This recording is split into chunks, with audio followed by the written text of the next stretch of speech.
कहानी शुरू होती है शंघाई सिटी से।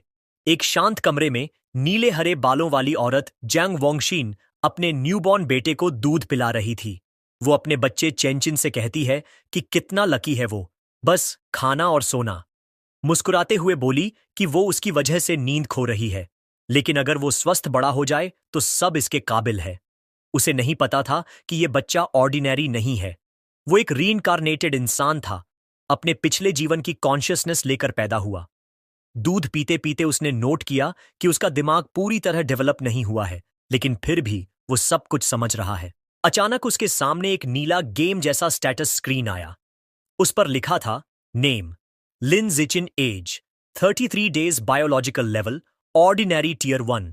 तभी उसे एहसास हुआ कि उसके पास एक स्पेशल चीट एबिलिटी है। 3 महीने की उम्र में लिन जिचिन अपने क्रिब में था और उसके माता पिता जांग वानिन और लिन यान उसे देख रहे थे। उसके पिता बोले कि यह बच्चा शारीरिक रूप से कितना गिफ्टेड लग रहा है, शायद बड़ा होकर एक माइटी जीन फ्यूजर बनेगा या कम से कम एक साइबॉग। तभी लिन जीचिन जोर जोर से किक मार रहा था। सिस्टम नोटिफिकेशन आया, kicked 10,000 times, biological attribute unlocked and advanced. अब उसे एक नया स्किल मिला, जिससे उसके शरीर का जो भी हिस्सा वो ट्रेन करेगा वो कार्बन बेस्ड लिमिट तक इन्फिनिटली स्ट्रांग बनता जाएगा। उसे महसूस हुआ कि उसकी ताकत बढ़ रही है। उसने सोचा, आखिर उसके पिता का मतलब क्या है जीन फ्यूजर्स और साइबॉग्स से, और उसने सुपर हीरोज जैसी कल्पना की। 4 महीने की उम्र में लिन जिचिन बैठना और रेंगना सीख गया था। अपने पेरेंट्स को डराने से बचने के लिए वो रात में अकेले ट्रेनिंग करता था। हर बार जब वो क्रॉल करता, सिस्टम उसे पॉइंट से रिवॉर्ड करता। 1 महीने बाद 5 महीने की उम्र में वो चलना मास्टर कर चुका था। 6 महीने में वो अब अपने पेरेंट्स के सामने भी बैठ और क्रॉल सकता था, बिना ज्यादा अजीब लगे। एक दिन टीवी देखते वक्त न्यूज रिपोर्ट में एबरेंट बीस्ट्स दिखाई गईं, जिनसे लड़ने के लिए जीन फ्यूजर्स और साइबॉग्स दोनों साथ लड़ रहे थे। तभी पहली बार लिन जिचिन को समझ आया कि ये दुनिया उसकी पुरानी दुनिया से कितनी अलग है। उसने जाना कि इस धरती पर म्यूटेशन हो चुका है और टेरिफाइंग क्रीचर्स पैदा हुए हैं, जिन्हें एबरेंट बीस्ट्स कहते हैं। इनसे लड़ने के लिए इंसानों ने 2 रास्ते बनाए। 1. मैकेनिकल असेंशन, जहां इंसान अपने शरीर को टेक्नोलॉजी से मॉडिफाई करके पावरफुल साइबॉग्स बनते हैं। 2. जीन मॉडिफिकेशन, जहां इंसान एबरेंट बीस्ट्स के जीन्स को अपने साथ फ्यूज करके जीन फ्यूजर्स बनते हैं और मॉन्स्टर्स से अपनी शक्ति से लड़ते हैं। ये सब डेंजर्स समझकर रीइंकार्नेटेड लिन जीचिन ने ठान लिया कि वो अपने सिस्टम का इस्तेमाल करके सुरक्षित बड़ा होगा, धीरे धीरे इवॉल्व करेगा और इस खतरनाक दुनिया में सरवाइव करेगा। एक दिन डोरबेल बजी। जंग वोंगशिन दरवाजा खोलती है और सामने नीली ड्रेस पहनी हुई एक औरत खड़ी है, शू मिंग। वो उनका नया पड़ोसी है। शू मिंग अपने परिवार का परिचय कराती है, अपने पति शेनजानी और छोटी बेटी शेनकिंग हान का, जो एक डॉल पकड़कर खड़ी है। लिन जिचिन उस छोटी लड़की को देखता है जिसके बाल पर्पल हैं। वो मानता है कि शेनकिंग हान उसकी इस नई दुनिया की पहली दोस्त बनेगी और उसे महसूस होता है कि उनकी किस्मतें एक दिन गहराई से जुड़ेंगी। समय बीतता है और लिन जिचिन खुद को ट्रेनिंग में झोंक देता है। 7 महीने की उम्र में अपने यूज एंड एडवांस स्किल की वजह से वो दौड़ना, कूदना और बेसिक भाषा बोलना खुद से बातें करके सीख जाता है और हर एक्टिविटी से स्टैट पॉइंट्स कमाता है। 8 महीने में उसका ट्रेनिंग लेवल इतना बढ़ जाता है कि वो क्रिब में ही सिटअप्स और पुशअप्स करने लगता है। लेकिन वो ध्यान रखता है कि जब तक उसके पेरेंट्स आसपास ना हो तभी प्रैक्टिस करे। लेकिन एक दिन उसकी मां जैंग वोंगशिन बैल्कनी में जाती है और शॉक्ड हो जाती है जब देखती है कि उसका 8 महीने का बेटा सिटअप्स कर रहा है। वो अपनी आंखें मलती है, यकीन नहीं होता। लेकिन चूंकि वो वेब नॉवेल ऑथर है, इसलिए उसे लगता है कि यह स्ट्रेस की वजह से हेलुसिनेशन है। लिन तुरंत सोने का नाटक करता है, राहत की सांस लेता है और सोचता है कि अब उसे और ज्यादा सावधान रहना होगा। कुछ दिनों बाद नहाते वक्त जैंग वोंगशिन को एक और बड़ा झटका लगता है। वो चिल्लाकर अपने पति लिन यन को बुलाती है। जब वो भागते हुए आते हैं तो वो दिखाती है कि उनका 8 महीने का बेटा डिफाइंड एबीएस बना चुका है। लिन यान हैरान रह जाता है। वो उत्साहित होकर कहता है कि शायद उनका बेटा 1 in a million प्रोडिजी है और उसका भविष्य बहुत ब्राइट होगा। चाहे जीन फ्यूजर बने या साइबॉर्ग। ये जीनियस वाली बातें सुनकर लिन जिचिन चैन की सांस लेता है कि उसका सीक्रेट अभी तक सेफ है। उसे लगता है कि वाकई लकी है जिसके पेरेंट्स दोनों वेब नॉवल ऑथर्स हैं। लेकिन वो ये भी सोचता है कि इस म्यूटेटेड अर्थ पर वो अकेला जीनियस नहीं है।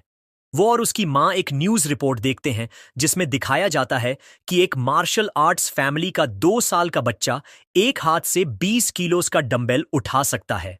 जैंग वोंगशिन अपने बेटे को पास खींचकर गर्व से कहती है कि उसका चेंचिन भी उतना ही अमेजिंग है। लिन जिचिन अपनी माँ की इस कॉन्फिडेंस से भावुक हो जाता है और सोचता है कि क्या वो भी 2 साल की उम्र में 20 किलोज उठा पाएगा। जब लिन जिचिन सचमुच 2 साल का होता है, उसकी ट्रेनिंग रंग लाती है। उसने लो प्रोफाइल रखते हुए गुप्त रूप से अपनी ताकत डेवलप की होती है। अब वो आसानी से एक हाथ से 20 किलोज का वेट स्टोरेज रूम में उठा लेता है। लेकिन उसका सेशन बीच में रुक जाता है जब उसकी मां बुलाती है कि हान हान, शेनचिंग हान का निकनेम, खेलने के लिए आ गई है। चौंक कर उसने वेट नीचे रखा और बाहर चला गया। उसने दरवाजा खोला तो सामने शेनिंग हान खड़ी थी, जो अब 2 साल की हो चुकी थी और वह उसे एक टाट दे रही थी। लिन जिचिन अंदर ही अंदर सोचता है कि उनकी अलग मेंटल एज होने की वजह से वो नॉर्मल बच्चों की तरह गेम्स नहीं खेल पाते। जहां हान हान एक टिपिकल टॉडलर है, वहीं वो हर पल ट्रेनिंग में लगाता है। उसने उसके साथ टाइम बिताने का एक यूनिक तरीका खोज लिया था। क्योंकि हान हान हमेशा उसके पास रहना पसंद करती थी, वो उसके लिए perfect custom sized weighted vest बन जाती थी एक्सरसाइजेस के दौरान। लेकिन एक प्रॉब्लम बार बार रिपीट होती थी और उसे फिर याद आ गई जब उसने एक गर्म नमी महसूस की।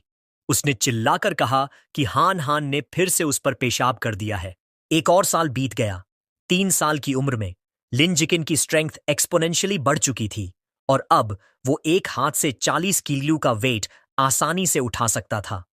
टीवी देखते समय उसने एक रिपोर्ट देखी जिसमें एक 4 साल का प्रोडिजी 30 किलो का डंबल उठा रहा था। उसने संतुष्टि से नोट किया कि वो पहले से ही उससे ज्यादा स्ट्रांग है। लेकिन अपनी प्रोग्रेस के बावजूद उसका सिस्टम अभी भी उसे ऑर्डिनरी टीयर 1 दिखा रहा था। उसने सोचा कि टीयर 2 तक पहुंचने के लिए आखिर उसे और क्या करना होगा। इन्हीं सवालों के साथ उसने पहली बार अपने घर से बाहर कदम रखा। बाहर की दुनिया एक स्टनिंग फ्यूचरिस्टिक सिटीस्केप थी, जहां बीस्टमैन और साइबॉग्स नजर आ रहे थे। उसने अंदाजा लगाया कि यही वो जीन फ्यूजर्स और साइबॉग्स हैं जिनके बारे में उसने सुना है। अपनी मां और पड़ोसियों शू मंग और शेन चिंगान के साथ वो लाइब्रेरी की ओर गया। क्योंकि उसके पेरेंट्स उसे इलेक्ट्रॉनिक डिवाइसेस इस्तेमाल नहीं करने देते थे, उसके लिए books he best source of information थे। लाइब्रेरी पहुंचकर उसकी मां ने उसे बच्चों वाले सेक्शन की तरफ इशारा किया, लेकिन लिन जिचिन सीधे एडवांस्ड इंसाइक्लोपीडियाज की तरफ बढ़ गया और चिंतित शेनिंग हान उसके पीछे पीछे चल दी। दोनों माताएं हैरानी से देख रही थीं। शू मंग ने पूछा कि उसे ये बुक्स क्यों पसंद हैं, तो जांग वांग ने अंदाजा लगाया कि ये उसकी जीनियस जीन्स की वजह से है। शेनिंग हान ने उसे कुकीज ऑफर की, लेकिन लिन जिचिन अपनी रीडिंग में पूरा डूबा हुआ था। इन बुक्स से उसने सीखा कि सारी लाइफ को 6 बायोलॉजिकल लेवल्स में डिवाइड किया गया है। Ordinary, advanced, rare, epic, legendary और मिथिकल, और हर लेवल को 9 टीयर्स में बांटा गया है। उसने महसूस किया कि उसके पेरेंट्स जैसे नॉर्मल इंसान तो बिल्कुल नीचे हैं। ऑर्डिनरी टीयर 1 यानी हायर लेवल बीइंग्स की तुलना में बिल्कुल चींटी जैसे इनसिग्निफिकेंट। ये नॉलेज लिन जिचिन के अंदर एक आग जला गई। उसे अपनी ट्रेनिंग और तेज करनी थी, लेकिन कवर बनाए रखते हुए। तभी उसके सिस्टम ने उसे एक नया क्वेस्ट दिया। 100 मिलियन कैरेक्टर्स पढ़ो और सेलेस्टियल राउट ऑफ विजडम का रिवॉर्ड पाओ। माइंड और बॉडी दोनों को ट्रेन करने के इस चांस से एक्साइटेड होकर उसने ये क्वेस्ट एक्सेप्ट कर लिया। अगले 1 साल तक लिन जिचिन ने अपना समय शारीरिक ट्रेनिंग और बहुत पढ़ाई में बांट दिया। 4 साल की उम्र में वह और शेन चिंगहान अपने टीचर मिस जांगमे का हाथ पकड़े हुए किंडरगार्टन जाने लगे। उसकी मेहनत रंग लाई। स्कूल शुरू होने के थोड़े समय बाद ही वह ऑर्डिनरी टीयर 2 तक पहुंच गया। उसकी फिजिकल ताकत बेहद जबरदस्त थी। वह एक हाथ से 80 किलो वेट उठा सकता था, 1.2 मीटर ऊंचाई तक कूद सकता था और 100 मीटर की दौड़ सिर्फ 11 सेकंड से कम समय में पूरी कर सकता था। ये आंकड़े किसी एडल्ट के लिए भी बहुत बड़े हैं। एक किंडरगार्टनर की तो बात ही छोड़ो। एक दिन उसने देखा कि कुछ बच्चे शेन चिंग हान को घेर कर खड़े हैं और उसे बेड वेटर कहकर चिढ़ा रहे हैं। अपने दोस्त को रुलाते हुए देखकर उसे समझ आ गया कि अब उसे एक्शन लेना होगा। वह नाटकीय अंदाज में सीधा बुलीज के बीच कूद गया, उन्हें घूरा और डरावनी धमकी दी। अगर किसी ने फिर से हान हान को सताया तो वो हर दिन उनके बेड पर पेशाब कर देगा। उसकी ये बचकानी लेकिन डरावनी धमकी काम कर गई। सारे बुलीज रोने लगे और कसम खाई कि वो कभी किंडरगार्टन वापस नहीं आएंगे। शेन चिंगहान ने अपने प्रोटेक्टर को प्रशंसा भरी नजरों से देखा। इस काम से उसके सिस्टम ने एक नया अचीवमेंट अनलॉक किया, किंडरगार्टन किड किंग का टाइटल और साथ ही एक नई क्वेस्ट सीरीज भी। लिन बेहद खुश था कि अब वह एक साथ कई क्वेस्ट्स पर काम कर सकता है।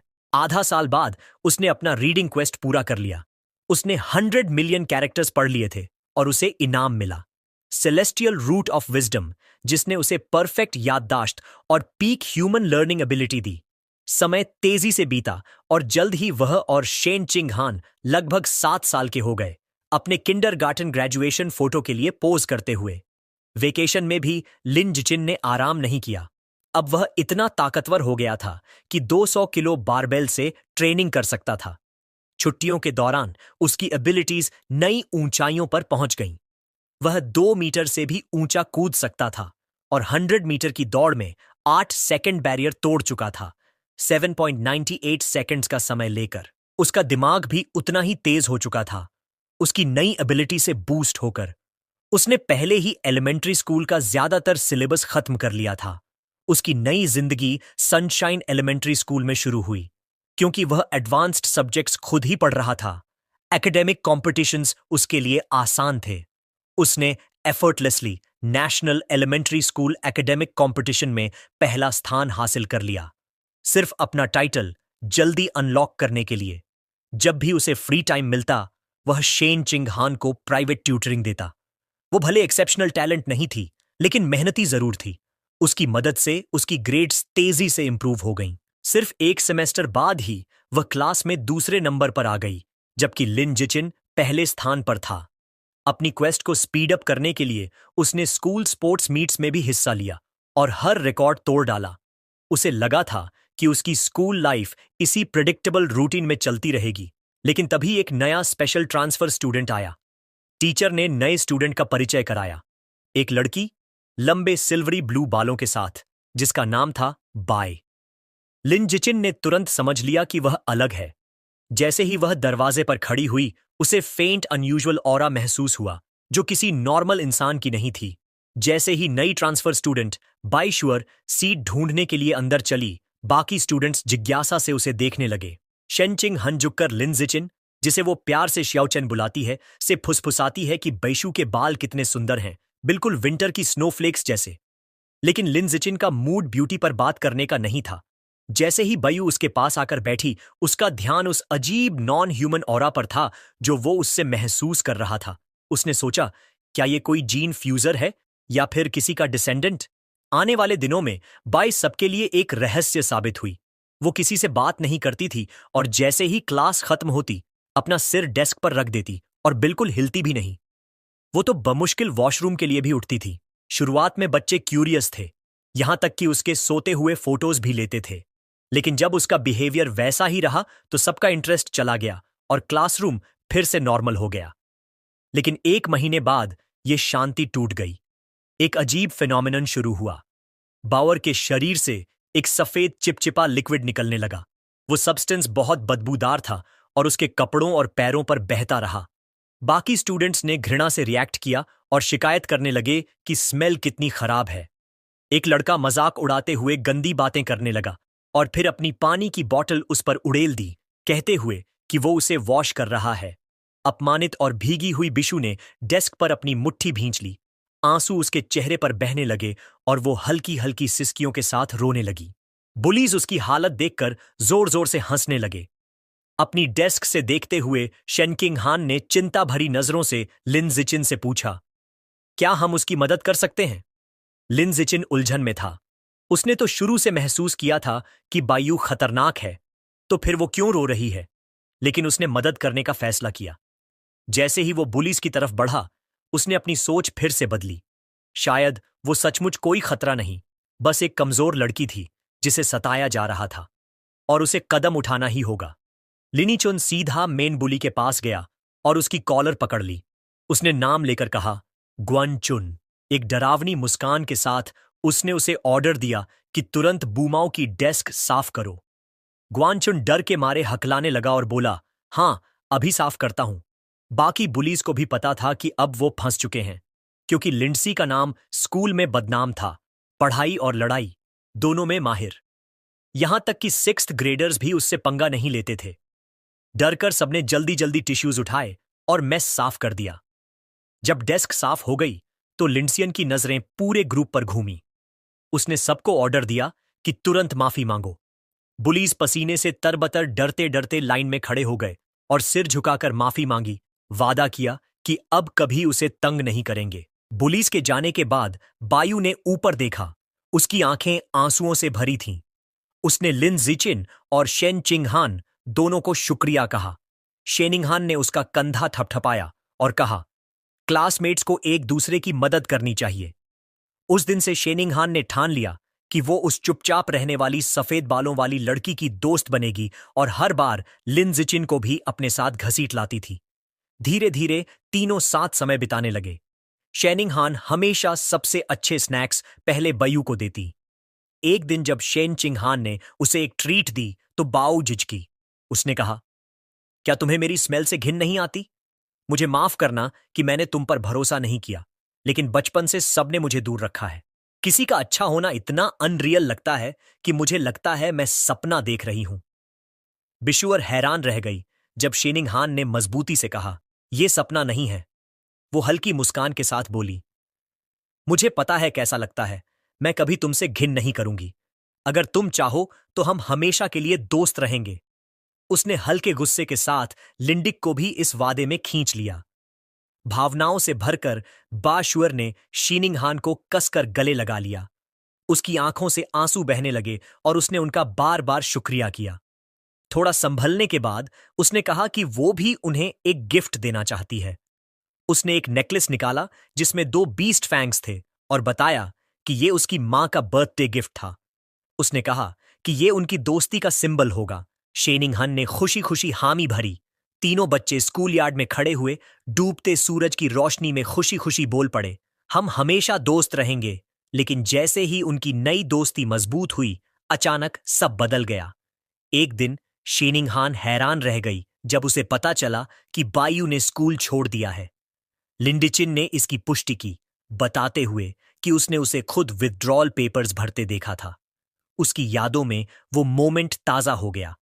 उसने प्रिंसिपल के ऑफिस के दरवाजे से देखा था, जहां बायू प्रिंसिपल के साथ थी और एक बड़ा डरावना आदमी साइबरनेटिक आर्म्स के साथ खड़ा था। प्रिंसिपल ने उस आदमी को भरोसा दिलाया कि बैशु के सारे पेपर पूरे हो गए हैं और उसकी जानकारी गोपनीय रखी जाएगी। ये देखकर लिन जिचिन का शक पक्का हो गया कि बैशु की पहचान साधारण नहीं थी। उस दिन के बाद उसने उसे फिर कभी नहीं देखा और सोचता रह गया कि असल में वो कौन थी। कुछ समय बाद लिन जिचिन घर पर अपनी मां जांग वांगशिन को शोल्डर मसाज दे रहा था। मां ने चैन की सांस ली और बोली कि टाइपिंग के लंबे दिन के बाद ये मसाज बिल्कुल परफेक्ट है। अंदर ही अंदर लिन जिचिन ने नोट किया कि उसने ये प्रोफेशनल मसाज स्किल्स अपने सेलेस्टियल रूट ऑफ विजडम की वजह से सीखे हैं और उसे हैरानी हुई कि ये इतनी काम की निकली। उनकी शांत शाम को एक बड़ी खबर ने तोड़ दिया। न्यूज रिपोर्ट में दिखाया गया कि क्योटो प्रोडिजी ने फिर से कमाल कर दिया। सिर्फ 10 साल की उम्र में उसने अबेरेंट बीस्ट जीन्स के साथ सफल फ्यूजन कर लिया था और अब वह एक हाथ से 500 किलो की चट्टान उठा सकता था। लिन जिचिन ने उस लड़के को पहचाना और झटका खाया कि उसका प्रतिद्वंदी पहले ही जीन फ्यूजन शुरू कर चुका है। उसके पिता लिन यान ने शिकायत की कि ये क्योटो वाला लड़का हमेशा टीवी पर छाया रहता है। क्या लोग उसे इन्फ्लुएंसर बनाना चाहते हैं?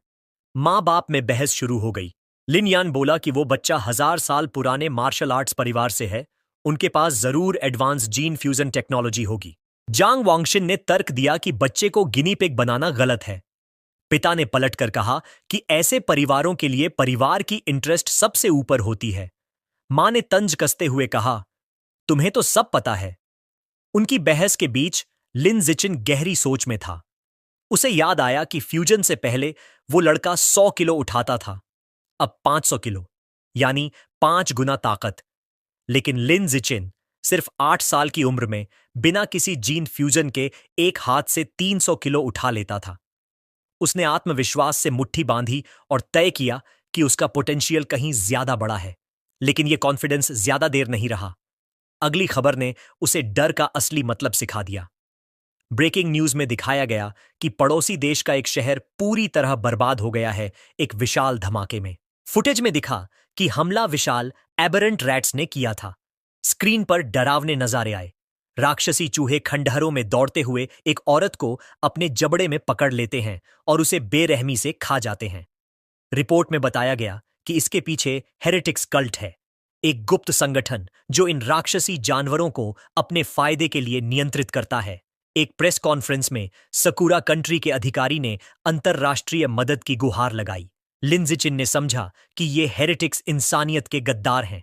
उसे सुकून मिला कि वो एक शक्तिशाली और सुरक्षित देश में पैदा हुआ है, जहां वो छुपकर मजबूत हो सकता है। तभी बाहर से सोनिक बूम्स की आवाज आई। वो खिड़की पर दौड़ा और पर्दे हटाए। रात के आसमान में भारी हथियारों से लैस साइबॉग्स की एक टुकड़ी उड़ रही थी। उसने सोचा कि इतने लोग क्यों तैनात किए गए हैं। उम्मीद की कि कुछ बुरा ना हो। अगली सुबह सब कुछ सामान्य दिखा। लिन जिचिन बाहर शीनिंग हान का इंतजार कर रहा था। वो दौड़ती हुई आई और माफी मांगी कि लेट हो गई। जैसे ही वो पास आई, लिन जिचिन ने कुछ अजीब देखा। उसके गले में लटक रहा बीस्ट फैंग नेकलेस जो बैशू ने उन्हें दिया था, चमकने लगा। नीली रोशनी निकल रही थी और उसने तुरंत पहचान लिया कि यह किसी एबेरेंट बीस्ट का दांत है, वही गैर मानवीय आभा जिसकी उसने पहले झलक महसूस की थी। रोशनी उतनी ही जल्दी गायब हो गई जितनी जल्दी आई थी। दोनों ने इसे ज्यादा ध्यान नहीं दिया, लेकिन लिन जिचिन के मन में खौफ बैठ गया। साइबॉग्स की तैनाती और इस फैंग की प्रतिक्रिया, कुछ बड़ा होने वाला है। स्कूल जाते समय एक रहस्यमयी औरत उनके रास्ते में आई। लंबे लाल बाल, काली ड्रेस और एक लैंप पोस्ट से टिक कर खड़ी हुई। वो मुस्कुराते हुए बोली, क्या प्यारे बच्चे हो? क्या तुम भाई बहन हो?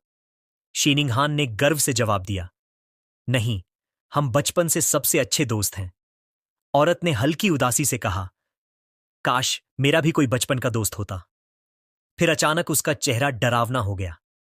आंखों में चमक लिए उसने पूछा, लेकिन तुम लोग स्कूल अकेले क्यों जा रहे हो?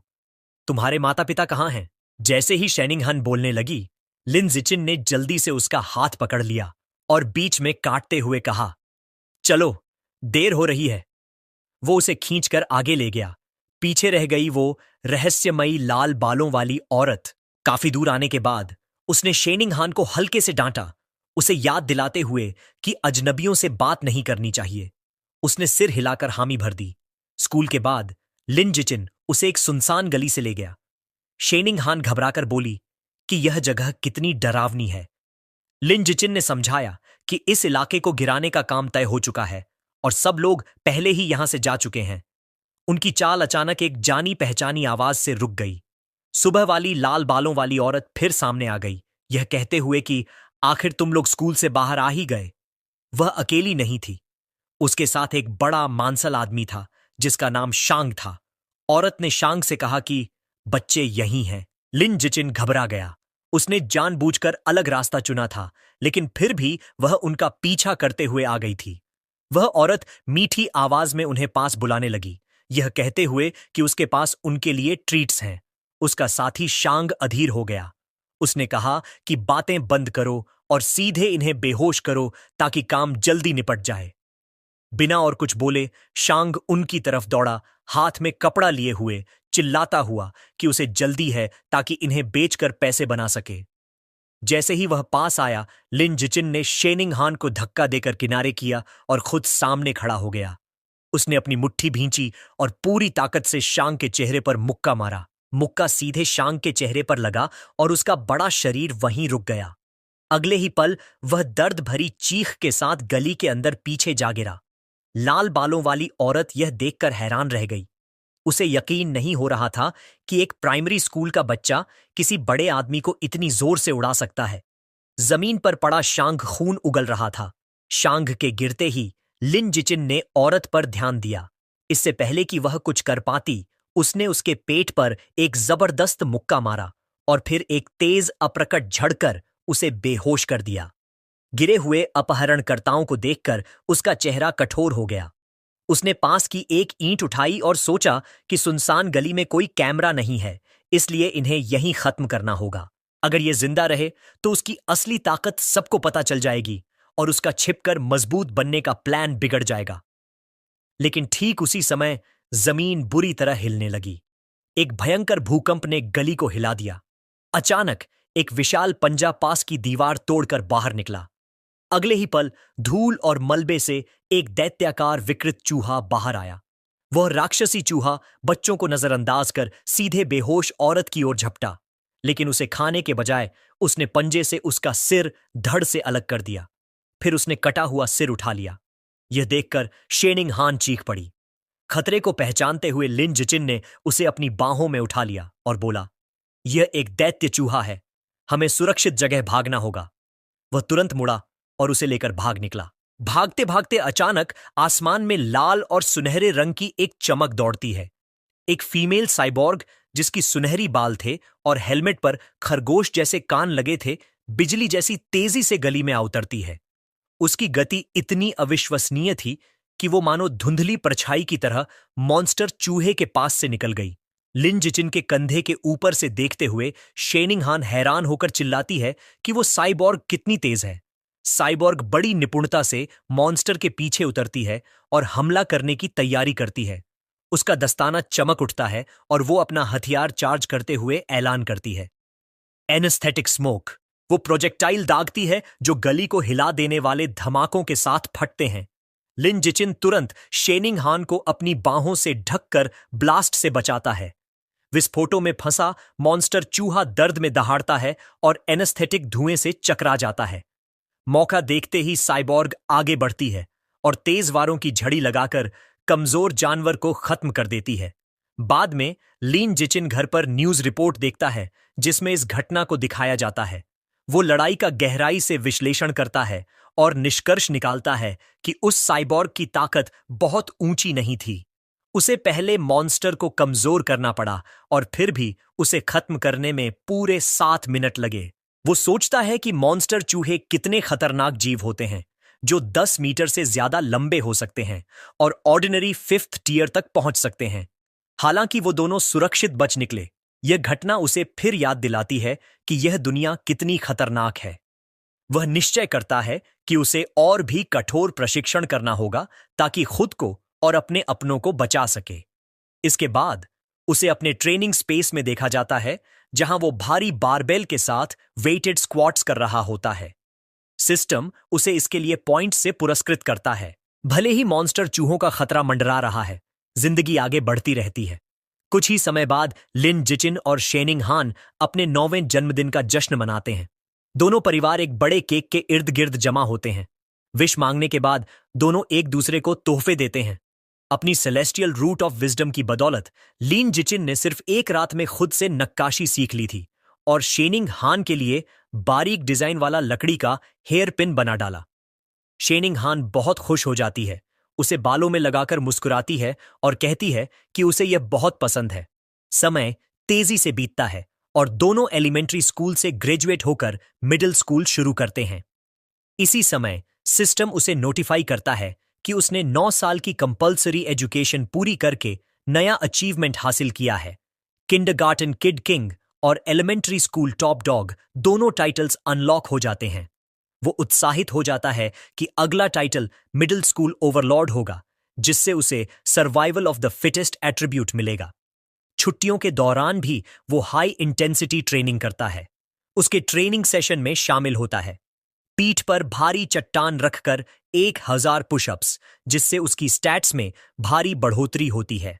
उसकी मेहनत रंग लाती है।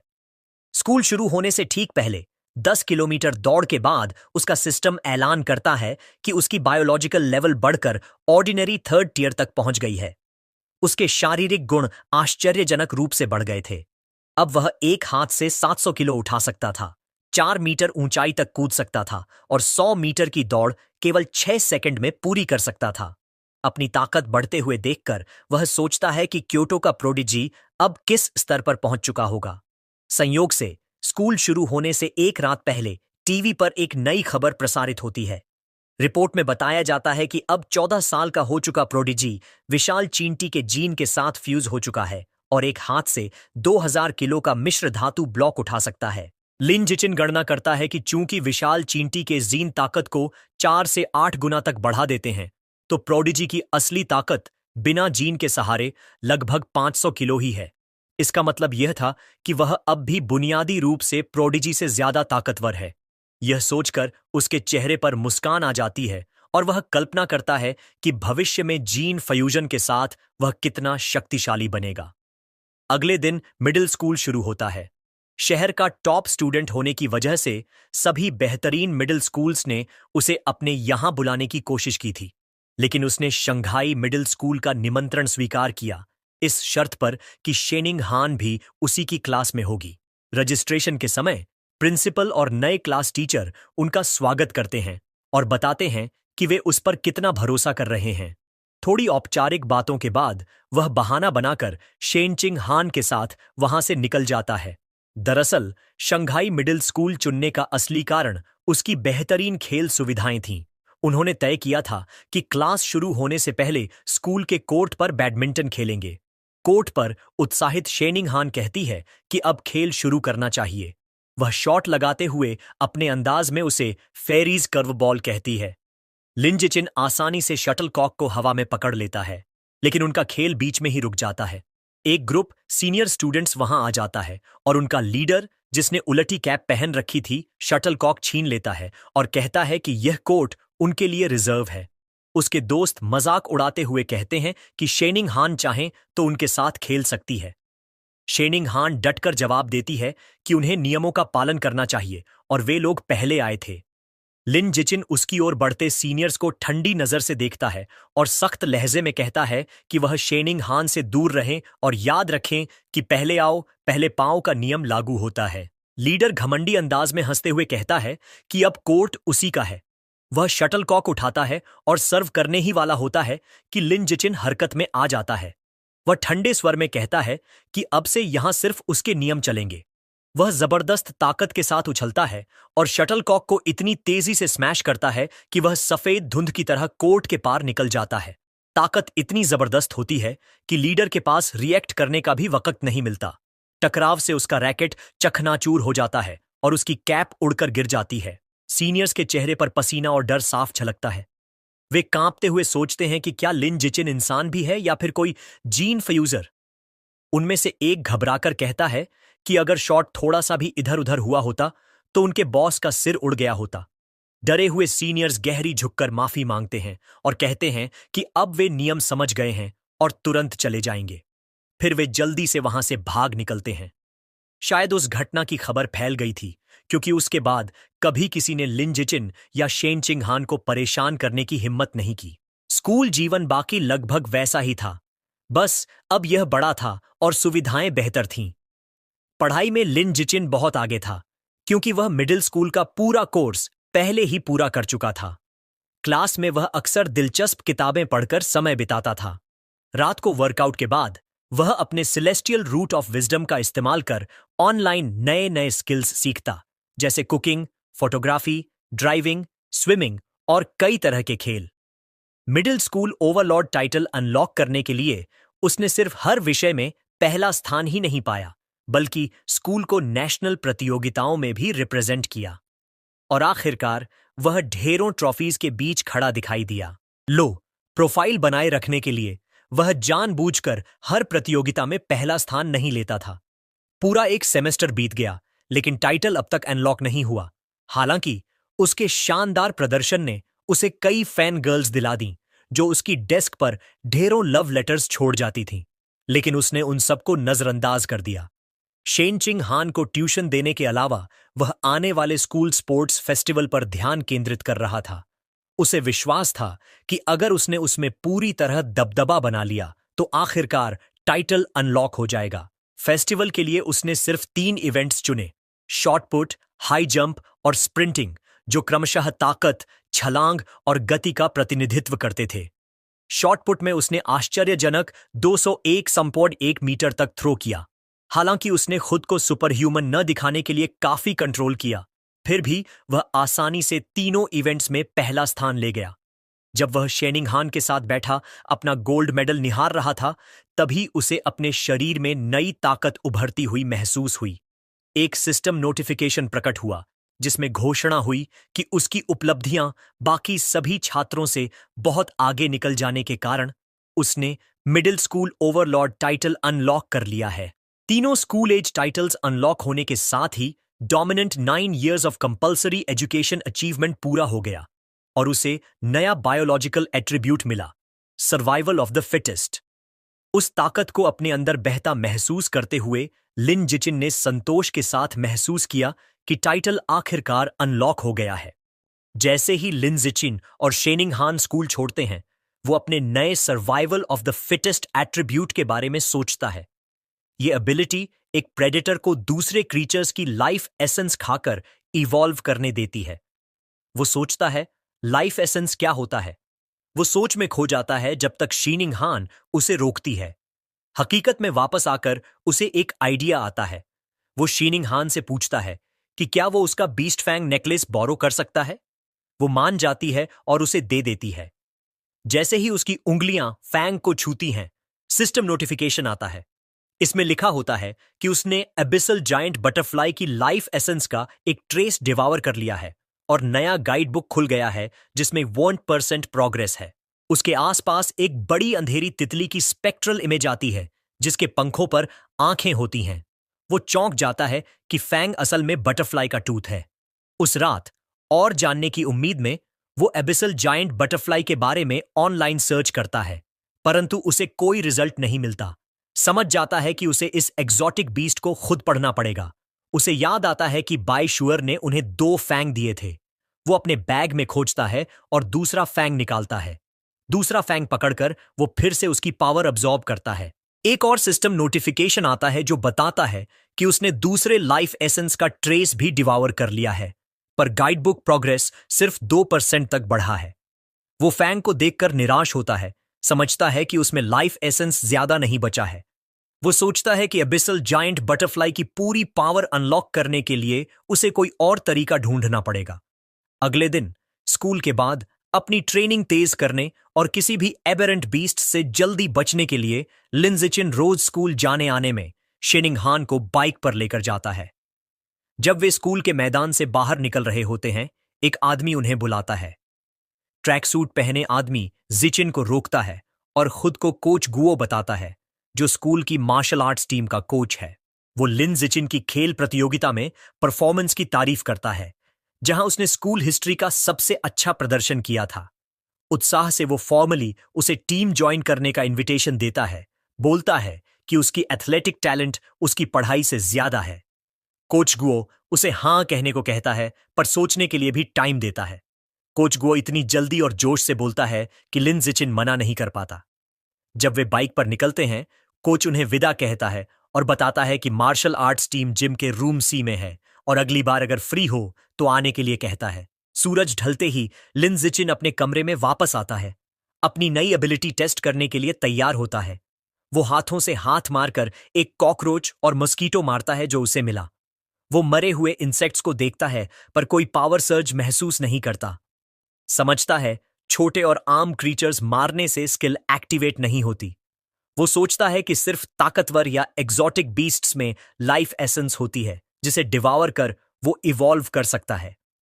इस नए आइडिया की जांच के लिए वो एक सुपरमार्केट जाने का फैसला करता है, जहां बीस्ट मीट बेचा जाता है। शेनिंगहान को पीछे बिठाकर वो शहर की तरफ बाइक चलाता है। जल्दी ही वे एक बड़ा मल्टी स्टोरी सुपरमार्केट पहुंचते हैं। अंदर वे गलियारों के माध्यम से चलते हैं और लिन जिचिन नोट करता है कि भले ही बहुत सारा बीस्ट मीट है, लेकिन वो सब प्री पैकेज्ड है। उसे पता है कि बिना मांस को छुए वह अपनी थियरी नहीं टेस्ट कर सकता। जब वह फ्रस्ट्रेटेड होने लगता है, तभी उसे एक बुच्चर की आवाज सुनाई देती है जो ताजा काटा गया बीस्ट मीट बेच रहा है। वो एक काउंटर देखता है जहां लिखा होता है fresh beast meat, pre packaged नहीं, सेफ टू ईट। वहां एक बुच्चर बड़े टुकड़ों में मांस काट रहा होता है। लिन जिचिन शेनिंग हान से कहता है कि वो इंतजार करे और वो मांस को चेक करने वाला है। वह और कुछ नहीं बताता, बस जल्दी से काउंटर की ओर भागता है। वह अपना हाथ फ्रेश कटे बीस्ट मीट पर रखता है। जैसे ही उसका हाथ मांस से टच होता है, एक तेज पर्पल एनर्जी की लहर उसके अंदर बहने लगती है। जैसा कि उसने सोचा था, बीस्ट मीट में लाइफ एसेंस की मजबूत लहर होती है। वह एक्साइटमेंट में मुट्ठी मजबूत कर लेता है और चेहरे पर बड़ी मुस्कान आ जाती है। शेनिंग हान इसे देखकर हैरान होती है, सोचती है कि सिर्फ मांस छूने से वह इतना एक्साइटेड क्यों हो रहा है। वह उसके पास जाकर कंफ्यूज्ड और कंसर्न्ड होकर पूछती है कि मांस कैसा लग रहा है। लिन जिचिन कूल बने रहने की कोशिश करता है और कैजुअली कहता है कि मांस सामान्य से ज्यादा ताजा लगता है और पूछता है क्या वो भी छूना चाहती है। शेनिंग हान हाथों से तेजी से इनकार करती है और कहती है कि उसने काफी छुआ है दोनों के लिए। अपनी थ्योरी कंफर्म करने के बाद लिन जिचिन घर पर ट्राई करने के लिए बीस्ट मीट खरीदने का फैसला करता है, जो शेनिंग हान के लिए सरप्राइजिंग होता है। वो उसकी रिएक्शन को देखकर उबराश नहीं होता, क्योंकि उसे पता है कि बीस्ट मीट बहुत महंगा होता है। सबसे सस्ता ऑप्शन गोस्ट शैडो स्क्विड करीब 1000 येन प्रति जिन का होता है। उसने स्क्विड वाला पैकेज उठाया। शीनिंग हान कीमत को देखकर पैनिक हो गई और कहती है कि यह बहुत महंगा है और उसे पहले अपनी मां से पूछना चाहिए। लिंजेचीन मुस्कुराता है और उसकी सिर पर प्यार से हाथ रखता है। कहता है चिंता मत करो। वह एक झूठ बनाता है कि उसकी मां ने उसे पहले ही दोनों परिवारों के लिए बहुत कुछ खरीदने को कहा है। एक फ्लैशबैक में उसकी मां जंग वंगशिन खुशी खुशी दावत बनाने को तैयार होती है। अंदर से लिन जिचिन स्वीकार करता है कि शेयरिंग उसकी योजना का हिस्सा है, लेकिन उसका ज्यादा इंपॉर्टेंट कारण यह टेस्ट करना है कि क्या वह खाने के दौरान लाइफ एसेंस अब्जॉर्ब कर सकता है, क्योंकि उसे डर है कि सीधे अब्जॉर्प्शन से मांस खराब हो जाएगा। चेकआउट पर वह गोस्ट शैडो स्क्विड के 3 पैकेज 29.94 येन में खरीदता है। महिला कैशियर उसका धन्यवाद करती है। जैसे ही वे बाहर निकलते हैं, लिन जिचिन सोचता है कि मांस कितना महंगा था और सोचता है कि अगली बार कब वे इसे अफोर्ड कर पाएंगे। जब तक वे शॉपिंग खत्म करते हैं, रात के 9 बजे के बाद हो चुका होता है। शहर हाल ही में कैओटिक रहा है, इसलिए वे सेफ्टी के लिए सीधे घर जाने का फैसला करते हैं। घर जाते वक्त लिन जिचिन अपने एक्सपेरिमेंट के बारे में सोचता रहता है। इंतजार नहीं कर पाता तो चुपके से अपने बस्केट में रखे मांस के पैकेज पर हाथ रख देता है। तुरंत उसे वही परिचित पर्पल एनर्जी की तेज लहर महसूस होती है। उसका सिस्टम कंफर्म करता है कि उसने घोस्ट शैडो स्क्विड की लाइफ एसेंस का एक हिस्सा डिवोर कर लिया है। उस क्रिएचर का नया गाइड बुक अनलॉक हो जाता है, लेकिन प्रोग्रेस सिर्फ 0.1% ही बढ़ता है। उसके दिमाग में एक डरावनी मल्टी आइड स्क्विड की छवि आती है। जब वे शांत सड़कों से बाइक चला रहे होते हैं तो वह थोड़ा मानसिक हिसाब करता है। उसे समझ आता है कि थोड़ा सा मांस खाकर सिर्फ उसकी ताकत का छोटा हिस्सा ही अनलॉक हुआ है। वह सोचता है कि उसे गाइड बुक में 100% पहुंचने के लिए 100 जिन तक डिवोर करना पड़ेगा, जिसकी कीमत लगभग 1000 येन होगी। वह स्क्विड की खास काबिलियत के बारे में सोचता है, जो पानी में घुलकर गायब हो जाती है, और तय करता है कि यह ताकतवर स्किल कीमत के लायक है। उसका रास्ता साफ है। उसे बहुत बड़ा पैसा कमाना होगा, क्योंकि इतना पैसा अपने परिवार से नहीं मांग सकता। फिर उसे याद आता है कि मांस खरीदने का दूसरा कारण यह था कि टेस्ट करे कि क्या लाइफ एसेंस को एब्जॉर्ब करने से मांस खराब हो जाता है। वह पैकेज देखता है। मांस अब भी बिल्कुल ताजा लग रहा है। वह खुश हो जाता है कि एसेंस लेने से मांस खराब नहीं होता। जैसे जैसे वह इसकी शक्ति एब्जॉर्ब करता है, स्क्विड के लिए उसका प्रोग्रेस बार बढ़कर 3% हो जाता है। उसकी एकाग्रता उस वक्त टूटी जब शेनिंग हान ने चेतावनी दी। उसने तेजी से ब्रेक लगाकर बाइक रोकी, बस कुछ इंच दूर एक जोड़े से टकराने से बचते हुए, और माफी मांगी। उसने खुद को डांटा कि क्यों उसने ध्यान नहीं दिया कि वह कहां जा रहा है, और सोचने लगा कि यह लेन इतना भीड़ भाड़ वाला क्यों है। शेनिंग हान आगे इशारा करती है। वे एक टेंशन भरी स्थिति देखते हैं। एक मस्कुलर लाल बालों वाला आदमी एक महिला को चाकू की नोक पर बंधक बनाए हुए है। शेनिंग हान डर के मारे बंधक को अपनी टीचर जिया के रूप में पहचानती है। वह आदमी भीड़ को धमकाता है। पुलिस अधिकारी मेगाफोन से स्थिति शांत करने की कोशिश कर रहे हैं। पुलिस कप्तान एक अधिकारी अबिंग को रोकता है और कहता है कि बेवजह गोलीबारी न करे। कप्तान बताता है कि लक्षित व्यक्ति बंधक के बहुत करीब है और उसे ढाल के रूप में इस्तेमाल कर रहा है, इसलिए साफ निशाना लगाना असंभव है। अधिकारी सोने की गैस की सलाह देता है, पर कप्तान मना कर देता है क्योंकि उसे डर है कि इसका असर होने से पहले संदिग्ध उत्तेजित हो सकता है। पुलिस झिझक रही होती है, तभी लिन जिचिन आगे बढ़ता है। वह फुटपाथ से एक छोटा पत्थर उठाता है और अविश्वसनीय गति और सटीकता से उसे फेंक देता है। पत्थर अधिकारी अबिंग के बंदूक पर लग जाता है, जिससे वह मिसफायर कर जाता है। गलत गोली बंधककर्ता के हाथ में लगती है, जिससे वह चिल्लाता है और अपना चाकू गिरा देता है। इससे टीचर जिया आजाद हो जाती हैं। मौका पाकर पुलिस कप्तान अपनी टीम को आगे बढ़ने का आदेश देता है। अधिकारी तेजी से आगे बढ़ते हैं और हथियारबंद संदिग्ध को पकड़ लेते हैं। एक महिला अधिकारी डर गई, लेकिन सुरक्षित टीचर जिया को सहारा देती है। स्थिति कंट्रोल में आते ही लिन जिचिन चुपके से अपनी बाइक पर चढ़ता है। शेनिंग हान बड़ी आंखों से उसे देखती है और पूछती है कि क्या उसने पत्थर फेंका था। वह जल्दी से उसे चुप रहने को कहता है और बताता है कि बाद में बात करेंगे। फिर वे बाइक चलाते हुए वहां से चले जाते हैं। जैसे ही वे दूर जाने लगते हैं, एक आवाज उन्हें रोकने का आदेश देती है। पुलिस कप्तान चिल्लाता है, पूछता है क्या लिन जिचिन ही था जिसने पत्थर फेंका। पकड़े जाने के डर से लिन जिचिन तुरंत सब कुछ नकार देता है, थोड़ा नर्वस स्माइल देते हुए। महानिदेशक उन्हें जाते हुए देखता है और सोचता है कि कोई अच्छा काम कबूल नहीं करता। ये अजीब बात है। फिर वह जोर से कहता है कि बहादुरी का इनाम भी होता है। इनाम का शब्द सुनते ही लिन जिचिन का ध्यान खींच जाता है। पैसों की जरूरत से वह जोर से ब्रेक लगाता है, रुकता है और कप्तान के पास दौड़ता है। शर्माते हुए वह अपनी नकारात्मक बात वापस लेता है, बता देता है कि उसने पत्थर फेंका था और समझाता है कि पैसा उसके लिए कितना जरूरी है। कप्तान कहता है कि रिपोर्ट देने के लिए पुलिस स्टेशन जरूर आए और वह उसकी मदद करेगा इनाम के लिए।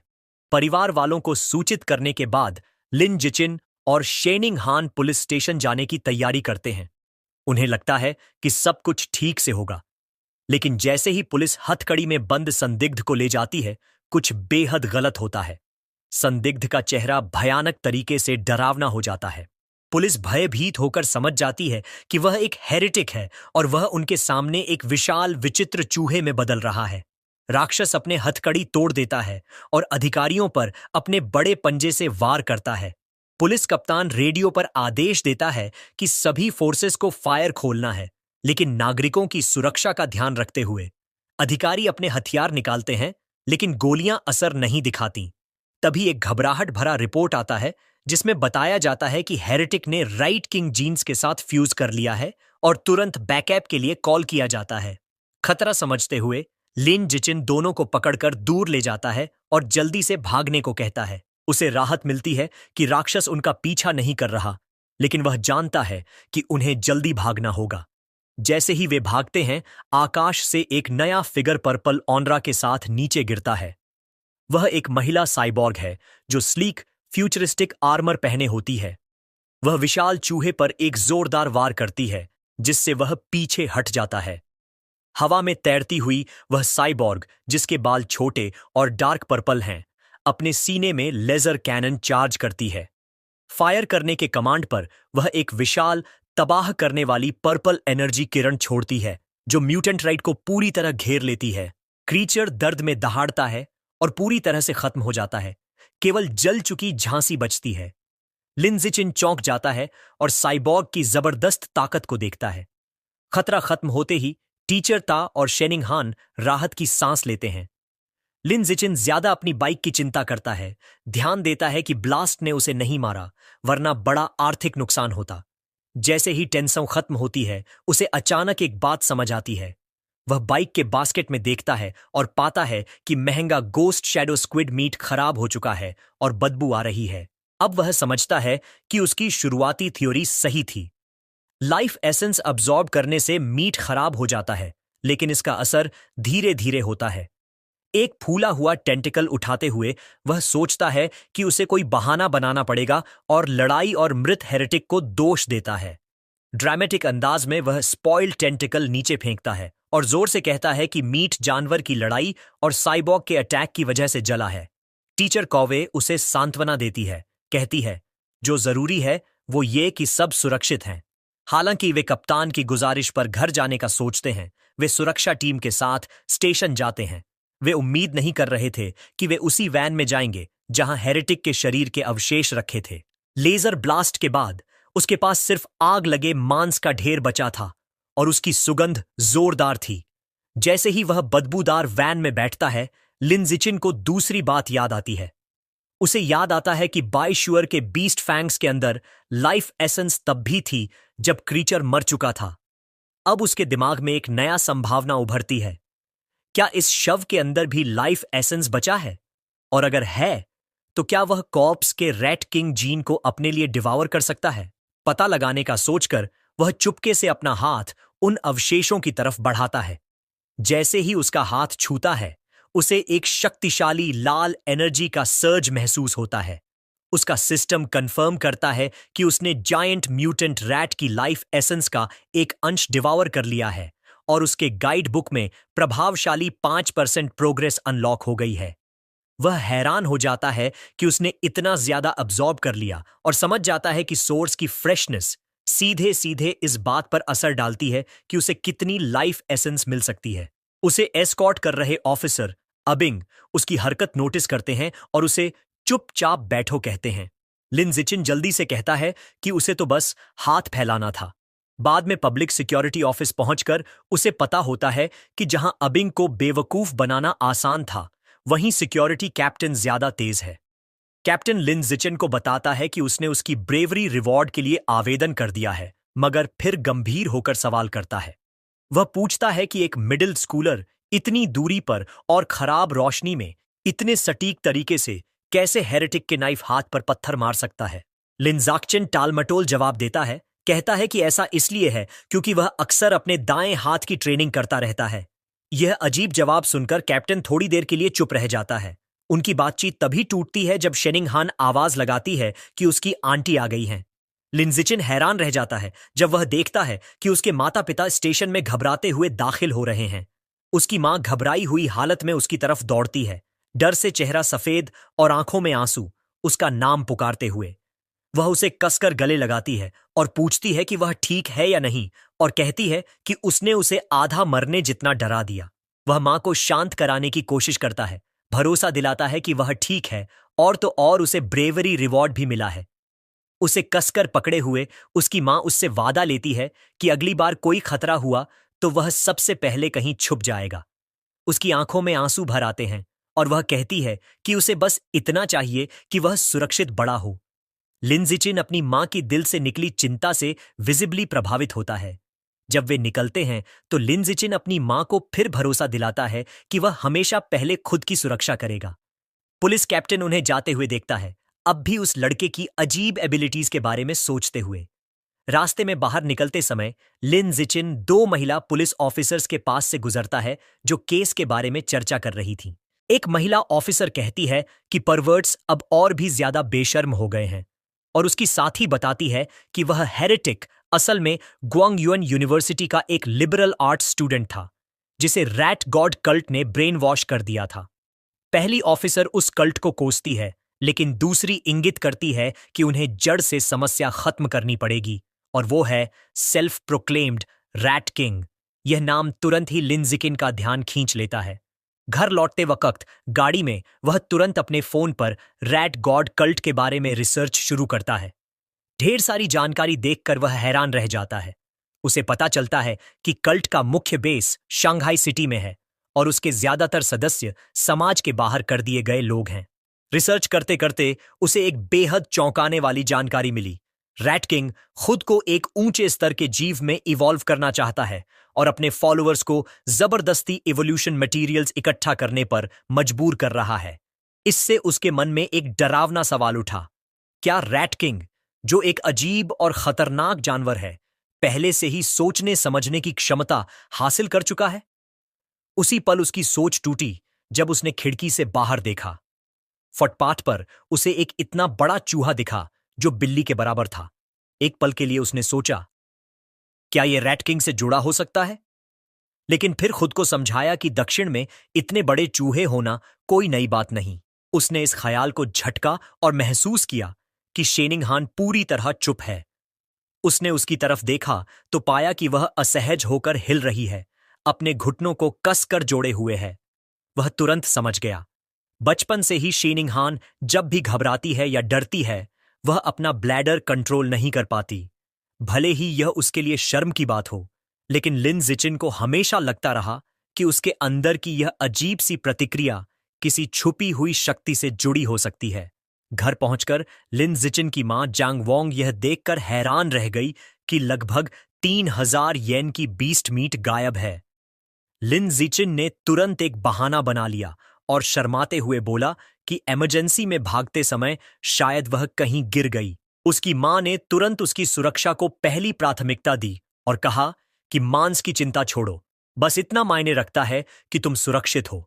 लिन जिचिन ने अंदर ही अंदर चैन की सांस ली। लेकिन कहानी यहीं खत्म नहीं हुई। वह इस बात से खुश था कि उसने अपनी मां को मूर्ख बना लिया, मगर उसके पिता लिन यंसन और भी जिद्दी निकले। उन्होंने कहा कि वह उस महंगे मांस को ढूंढने वापस जाएंगे और शेखी बघारते हुए बोले कि भले ही वह एक फेडेड वेज स्लेव हैं, मगर हिम्मत और जज्बे में किसी से कम नहीं। लिन जिचिन ने उन्हें रोकने की कोशिश की और कहा कि लौटना बहुत खतरनाक है और वैसे भी मांस तो अब खराब हो चुका है। लेकिन उसके पिता शक में पड़ गए और पूछा, तुम्हें कैसे पता चला कि मांस खराब हो गया है? घबराकर पसीना पोंछते हुए लिन जिचिन ने जल्दी से जवाब दिया, बस अंदाजा लगाया था। इसी दौरान अब खाली हो चुके पब्लिक सिक्योरिटी ऑफिस में पुलिस कैप्टन अभी भी उस रात की अजीबोगरीब घटनाओं के बारे में सोच रहा था। सिगरेट के कश खींचते हुए वह यही सवाल बार बार दोहराता रहा कि एक साधारण मिडिल स्कूलर इतनी अविश्वसनीय पावर और प्रिसिजन के साथ पत्थर कैसे फेंक सकता है। अचानक उसे कमरे के कोने से अजीब सी आवाज सुनाई दी। उसकी आंखें चौड़ी रह गईं जब उसने देखा फाइलिंग कैबिनेट्स के ऊपर एक विशाल रैट बैठा हुआ है जो किसी भी साधारण चूहे से कहीं बड़ा था। उससे पहले कि वह कुछ कर पाता, वो जायंट रैट छलांग लगाकर नीचे कूद गया। कप्तान ने तुरंत अपनी पिस्टल निकाली और सीधे फायरिंग शुरू कर दी। जो हुआ वो बेहद तेज, हिंसक और खून से लथपथ मंजर था और एक खूनी धुंध में जाकर खत्म हो गई। अगले दिन क्लास में लिनिच अपनी डेस्क पर बैठे हुए भारी सांस भरता है। पिछली रात को याद करते हुए उसे एहसास होता है कि वह अभी भी काफी कमजोर है, चाहे वो ताकतवर हेरेटिक हो या फिर वो फीमेल साइबॉर्ग। उसे जल्दी पैसे कमाने होंगे ताकि ज्यादा बीस्ट मीट खरीदकर अपनी गाइड बुक का प्रोग्रेस बार भर सके, जैसे कि गोस्ट शैडो स्क्विड। कुछ देर वह सोचता है कि शायद इन्फ्लुएंसर बनना या स्टडी मटेरियल्स बेचना काम आ जाए, लेकिन तुरंत ही इस आइडिया को खारिज कर देता है। उसे लगता है कि यह सब बहुत फ्लैशी है और उसके लो प्रोफाइल के लक्ष्य के खिलाफ है। अचानक उसके दिमाग में एक नई सोच आ जाती है। उसे याद आता है कि इस दुनिया में एकेडमिक्स से ज्यादा मार्शल आर्ट्स और जीन फ्यूजन की अहमियत है। वह तय करता है अब एक्शन लेने का समय आ गया है। बाद में वह जिम की ओर जाता है जहां मार्शल आर्ट्स टीम बिल्डिंग सी में प्रैक्टिस कर रही होती है। वह कोच गुओ को देखता है जो थर्मोस से पी रहे थे। लिनिच ने उन्हें ग्रीट किया। चौंके हुए कोच गुओ उससे पूछते हैं कि क्या वह टीम में शामिल होने आया है या बस टीम के बारे में और जानना चाहता है। सीधा जवाब देने के बजाय लिंडसी थोड़ा आगे झुककर धीरे से पूछता है, अगर मैं टीम में ज्वाइन करूं तो क्या मुझे सिटी टूर्नामेंट्स में कंपीट करने का चांस मिलेगा? और क्या प्राइज मनी सच में बड़ी होती है? कोच गुओ मुस्कुराते हुए कंफर्म करता है कि हां, उसे मौका मिलेगा और प्राइज मनी दसियों हजार तक की हो सकती है। उसका सबसे बड़ा कंसर्न दूर हो गया। लिन जिचिन ने कोच से हाथ मिलाया और ऐलान किया, मैं आज से मार्शल आर्ट्स टीम ज्वाइन कर रहा हूं। कोच गुओ ने खुशी से उसका स्वागत किया। कोच ने पूरी टीम को इकट्ठा किया और नए सदस्य का ऐलान किया। उन्होंने लिन शिन को इंट्रोड्यूस किया, सबको याद दिलाते हुए कि वही स्पोर्ट्स मीट का चैंपियन रह चुका है। टीम के बाकी मेंबर जांग काई, हुआंग त्यानिंग, ओरिंग, लियू तोंग और हान यीगुओ एक एक करके अपना परिचय देते हैं। आखिर में लिन जिचिन खुद अपना परिचय देता है। चूंकि लिन जिचिन ने पहले कभी मार्शल आर्ट्स की कोई फॉर्मल ट्रेनिंग नहीं ली थी, कोच गुओ ने उसे बेसिक फिस्ट और लेग टेक्निक्स सिखाना शुरू किया। कोच ने समझाया कि देखने में ये मूव्स आसान लगते हैं, लेकिन असल में इन्हें मास्टर करना मुश्किल है। उसने बताया कि टीम का सबसे तेज सीखने वाला स्टूडेंट ली शुआंग ने भी इन्हें परफेक्ट करने में पूरा 1 हफ्ता लगाया था। फिर कोच ने लिन जिचिन को हौसला दिया कि अब वह खुद ट्राई करे। लिनिचेन ने तुरंत एक रेडी स्टैंस में खड़े होकर तैयारी की। उसकी विजडम एट्रीब्यूट में छुपी सेलेस्टियल रूट की वजह से, जिसमें उसे ऊपर से मिली मार्शल आर्ट्स की गहरी समझ भी है, उसने सिर्फ देखकर कोच की पूरी डिमॉन्स्ट्रेशन को याद कर लिया और अच्छे से समझ भी गया। जैसे ही वह फिस्ट टेक्निक्स की प्रैक्टिस करता है, सिस्टम से नोटिफिकेशन आता है, उसकी वाइटैलिटी, स्ट्रेंथ, डेक्सटेरिटी और प्रोफिशिएंसी में पॉइंट्स मिलते हैं। वह हाथ और मुक्के के सभी मूवमेंट्स ऐसे करता है जैसे बिल्कुल परफेक्ट, न कोई गलती, न कोई देरी। फिर वह बिना किसी रुकावट के लेग टेक्निक्स पर जाता है और पावरफुल, बिल्कुल स्मूथ किक्स दिखाता है। एक और सिस्टम नोटिफिकेशन आता है। इस बार उसके लेग मसल्स, डेक्सटेरिटी और प्रोफिशिएंसी के पॉइंट्स बढ़ते हैं। कोच और पूरी टीम हैरान रह जाती है। सब बिल्कुल चुपचाप उसकी प्रैक्टिस को घूर रहे हैं। कोच की आंखें फटी की फटी रह जाती हैं और वह थर्मोस गिराते गिराते बचता है, मानो उसे अपनी आंखों पर यकीन नहीं। उसके दिमाग में एक ही बात घूम रही है, कोई इतनी कॉम्प्लेक्स फॉर्म्स सिर्फ एक बार देखकर इतनी परफेक्ट कैसे कर सकता है। यह परफॉर्मेंस देखकर कोच के मन में सिर्फ एक ही ख्याल आता है, ये लड़का तो बोर्न मार्शल आर्ट्स प्रोडिजी है, करोड़ों में एक। शाम के समय शंघाई में लिन जिचिन की मां जैंग वोंगशिन उसे खाने के लिए आवाज लगाती है। वह एक्साइटेड होकर चम्मच हाथ में लेकर भागता है और पूछता है, आज मम्मी क्या बनाया? मां गर्व से वो बड़ी थाली दिखाती है जिसमें गोस्ट शैडो स्क्विड है, वही जिसकी उसे चाह थी। खाना इतना खुशबूदार लगता है कि वह मां से बोल पड़ता है, मां, इसकी खुशबू तो कमाल की है। मां कहती हैं, गर्मा गर्म है, जल्दी खा लो। वह एक निवाला लेता है और प्यार से बोला, मां, आपका खाना दुनिया में सबसे बेस्ट है। मां खुश होकर बोलती हैं, अच्छे से खाओ, मैंने तुम्हारे लिए पूरे 3 जिन खरीदे हैं। जैसे ही वह खाना खाता है, सिस्टम में नोटिफिकेशन आता है, गोस्ट शैडो स्क्विड को खाने से उसने उसकी लाइफ एसेंस का एक अंश अब्सॉर्ब कर लिया और उसकी गाइड बुक की प्रोग्रेस 3.01% तक पहुंच गई है। उसे फ्रस्ट्रेशन के साथ एहसास होता है कि मीट खाकर भी वो कमाल का फायदा मिलता है। अगर उसे पहले पता होता तो वह पहली बैच को टच करके खराब नहीं करता। खाना खाते खाते उनकी नजर एक न्यूज रिपोर्ट पर पड़ती है। रिपोर्ट में 14 साल की जीनियस लड़की का जिक्र है जो हिस्ट्री की सबसे यंगेस्ट साइबॉग है। एनर्जी कोर के साथ फ्यूज होने के बाद उसकी एनर्जी सिस्टम ने उसे सुपर ह्यूमन एबिलिटीज दी है। एक हाथ से 5000 किलो का एसयूवी उठा लेना, 100 मीटर की दौड़ 3 सेकंड में पूरी करना और 8 मीटर ऊंचा कूदना उसकी ताकत का उदाहरण है। यह देखकर लिनिचन सोचता है कि उसकी दुनिया के डिबेट में कौन सा रास्ता ज्यादा ताकतवर है, क्योटो प्रोडिजी की जीन फ्यूजन या इस लड़की की साइबरनेटिक्स। उसके ख्याल वहीं टूट जाते हैं जब एक और ब्रेकिंग न्यूज आती है। खबर आती है कि सिक्योरिटी कैप्टन एच चुन शान, जो उन्होंने मिल चुके थे, अपने ऑफिस में मारा गया है। सर्वेलेंस फुटेज में दिखाया जाता है कि उसे एक जायंट म्यूटेंट रैट ने हमला करके खा लिया। मेडिक्स उसे एम्बुलेंस में पहुंचाते हुए दिखाई देते हैं। लिन सूचेन डर के मारे सन्न रह जाता है। उसे याद आता है वह बड़ा चूहा जो उसने पिछली रात देखा था और सोचता है कि क्या उसका उससे कोई संबंध है। वह कल्पना करता है कि एक विशाल चूहा शहर में तबाही मचा रहा है। कैप्टन की मौत एक काला सच है कि खतरा दिन ब दिन बढ़ रहा है। गंभीर होकर लिनीचान तय करता है कि अब उसे तुरंत अपनी ट्रेनिंग को तेज करना होगा। पुलिस कैप्टन की मौत के बाद लिंसियन ने खुद को एक कड़ी ट्रेनिंग रेजिमेंट में लगा दिया। कड़ी प्रैक्टिस के बाद वह अब 100 मीटर 4.61 सेकंड में दौड़ सकता है। उसकी फिजिकल पावर में जबरदस्त बढ़ोतरी हुई है। उसकी वर्टिकल जंप 5.3 मीटर तक पहुंच गई है और वह एक हाथ से 1200 किलो तक उठा सकता है। अपने पर्सनल ट्रेनिंग के अलावा वह स्कूल की मार्शल आर्ट्स टीम के साथ भी प्रैक्टिस करता रहता है ताकि आने वाले टूर्नामेंट के लिए जल्दी से ताकत बढ़ा सके। अगले दिन सुबह स्कूल में वह जिम जाता है और उसकी क्यूरियस साथी शीनिंग हान भी उसके साथ जाती है। रास्ते में एक गुलाबी बालों वाली लड़की लिन जिचिन को देखकर वार्मली ग्रीट करती है और उसे एक बोतल फ्रेश दूध देती है। वह शालीनता से मना कर देता है, उससे धन्यवाद कहता है और शेनचिंग हान के साथ आगे बढ़ जाता है। लड़की थोड़ी निराश होती है। दूर से उसकी टीममेट हुआंग तियनकिंग ये सब देख रहा होता है। वह गुस्से में मुट्ठी ताकता है, नाराज होता है कि स्पोर्ट्स मीट में जिसने उसे हराया था वह उस लड़की का दिया हुआ गिफ्ट ठुकरा रहा है जिसे वह पसंद करता है। अपने गुस्से को रोक न पाने के कारण हुआंग टियनकिंग जल्दी से उनके रास्ते को रोकता है। वह लिन जीचिन का सामना करता है और उसकी बुरी आदतों और लड़की के जज्बातों को चोट पहुंचाने पर डांटता है। जब लिन जीचिन कामली बताता है कि उसे मिल्क से एलर्जी है तो हुआंग टियनकिंग इसे मानने से इनकार कर देता है और उसे लायर कहता है। गुस्से से भरकर हुआंग टियनकिंग लिन जीचिन की तरफ इशारा करता है और उसे स्पार के लिए चैलेंज करता है।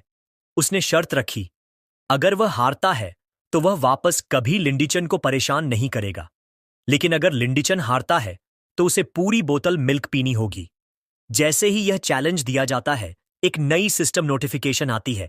एक नया अचीवमेंट मिशन शुरू हो गया है। 8000 अलग अलग ओपोनेंट्स को फॉर्मल कंपटीशन में हराना है, survival of the fittest biological trait के लिए। लिंड जिशियान के चेहरे पर एक शरारती मुस्कान फैल जाती है। यह मौका है जिसका वह इंतजार कर रहा था। एक धमाकेदार पर्पल ऑरा उसके चारों ओर फैलता है। वह चैलेंज स्वीकार करता है। उसकी आंखों में जीत की चमक होती है और स्पार के लिए हां कहता है। तो दोस्तों, इसी के साथ सारा नया चैप्टर एक्सप्लेन हो गया। और अगर आपने अभी तक पिग स्लॉटरिंग मानहवा का वीडियो नहीं देखा है तो जरूर देखना, वो भी बहुत अच्छी है। तो वीडियो को लाइक, शेयर और सब्सक्राइब करना मत भूलना। साथ ही साथ वीडियो को हाइप करना भी मत भूलना। मिलते हैं नेक्स्ट वीडियो में, तब तक के लिए सयोनारा।